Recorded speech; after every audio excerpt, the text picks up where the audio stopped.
여러분 안녕하세요. 금요일 아침 주님의 이름으로 문안 드립니다. 오늘은 시편 65편 말씀을 함께 묵상하는 시간입니다. 다윗은 하나님의 능력을 열거하며 하나님을 가까이 하는 자들의 행복과 만족을 노래하고 있습니다. 말씀을 통해 친히 산을 세우시고 성난 바다와 요란한 세상을 잠잠케 하시는 하나님을 그는 찬양하고 있어요. 또한 비를 내리시고 땅을 비옥하게 하시는 하나님을 찬양하고 있고, 또 흐르는 강물과 익어가는 곡식들, 씨앗으로부터 싹이 트게 하시는 하나님, 또 더 나아가 양떼로 옷 입은 초장과 곡식으로 덮인 골짜기를 그는 노래합니다. 금일 시편 65편 말씀 9절에서 13절이 이렇게 전하고 있습니다. 주께서 비를 내리시고 땅을 비옥하게 하심으로 하나님의 강은 언제나 물이 넘칩니다. 이와 같이 주는 자기 백성을 위해 땅을 예비하신 후에 그들에게 풍성한 곡식을 주십니다. 주께서 밭고랑에 물을 충분히 대시고 그 일항을 고르게 하시며 가끔 단비를 내려 땅을 부드럽고 촉촉하게 하셔서 땅이 자라게 하십니다. 주께서 한 해를 이렇게 축복하심으로 가는 곳마다 모든 것이 풍성합니다. 들의 풀밭도 풍성함으로 산들이 웃음꽃을 피웁니다. 목초지가 양떼로 덮여 있고 골짜기는 곡식으로 뒤덮여 있으니 이들이 다 기뻐서 외치며 노래합니다. 네, 여러분, 그런데 4절 말씀을 보면요, 이런 하나님의 창조물보다 다윗을 더 만족하게 하는 게 있는데 바로 이것은 여호와의 성전이라고 그는 전하고 있어요. 우리가 주의 집인 성전의 좋은 것으로 만족하겠습니다. 우리가 주의 집, 곧 주의 성전의 아름다움으로 만족하리이다. 네, 여러분, 성전이 얼마나 아름다웠길래 다윗은 이처럼 주님의 성전을 찬양했을까요? 다윗이 먼 훗날 솔로몬이 건축한 화려하고 거대한 성전을 보며 이렇게 찬양했다면 이해할 수 있었겠지만, 다윗이 지은 성전은 사실 솔로몬이 지은 성전이 있기 전 초라한 성막의 형태로 존재했습니다. 우리가 다 알다시피 성막은 출애굽한 이스라엘 백성들이 광야에서 수시로 이동하는 환경에 적합하게 만들어진 텐트의 모양새를 가지고 있었어요.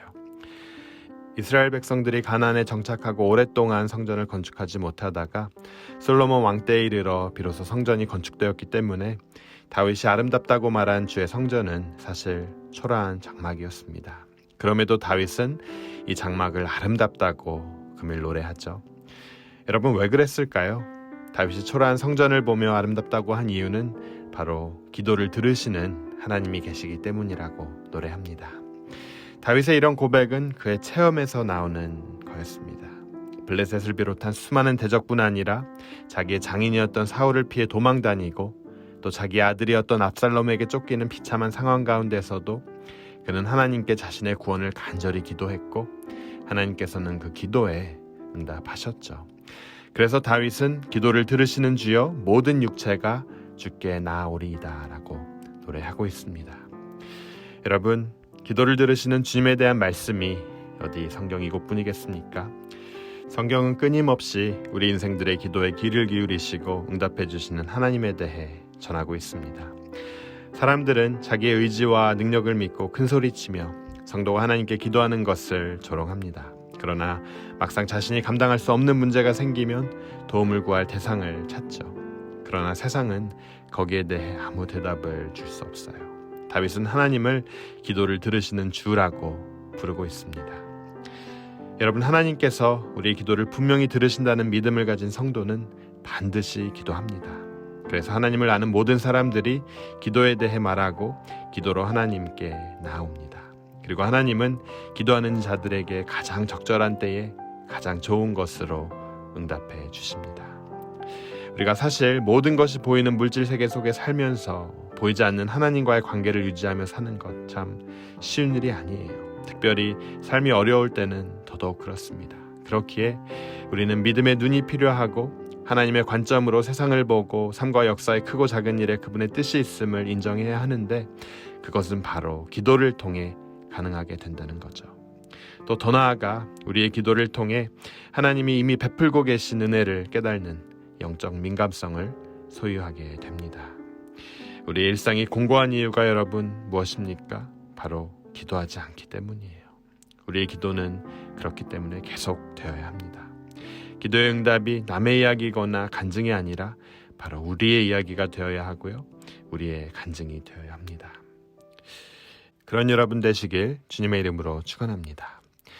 여러분, 두 번째로 다윗이 성전으로 만족한 이유는 우리의 죄를 사하시는 하나님이 그곳에 계시기 때문이라고 노래하고 있습니다. 3절 말씀입니다. 우리가 죄에 눌려 시달릴 때 주는 우리의 죄를 용서해 주십니다. 다윗은 죄와 싸워 패한 경험이 있습니다.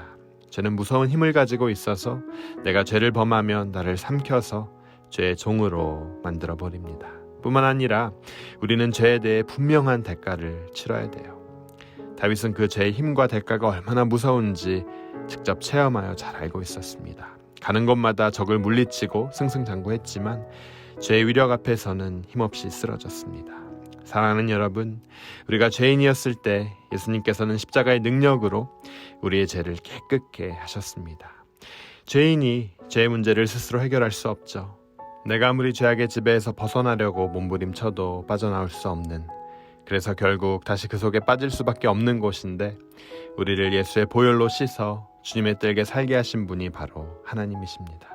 여러분, 우리 기도를 들으시고 우리가 우리 힘으로 아무리 노력해도 해결할 수 없는 이 죄값을 사해 주신 주님을 여러분도 금일 다윗과 같이 찬양하시길 바랍니다. 여러분, 이 주님이 금일 말씀을 보면요, 나를 부르시고 또 가까이 오라고 하고 계세요. 주께서 택하시고 가까이 오게 하사 주의 뜰게 살게 하신 사람은 복이 있나이다. 우리가 주의 집 곧 주의 성전의 아름다움으로 만족하리이다. 사랑하는 여러분, 우리의 영원한 죄의 문제를 해결해 주시고 또 가까이 오라고 초대해 주시고 우리의 기도를 들어주시는 주님이 계신데 이렇게 주님과 화목함을 누리는 자에게 어떻게 세상이 아름답게 보이지 않을 수 있겠습니까? 그래서 금일 다윗은 세상의 많은 것을 소유한 삶보다 주님의 집에 거하는 것이 만족하다고 찬양하고 있어요.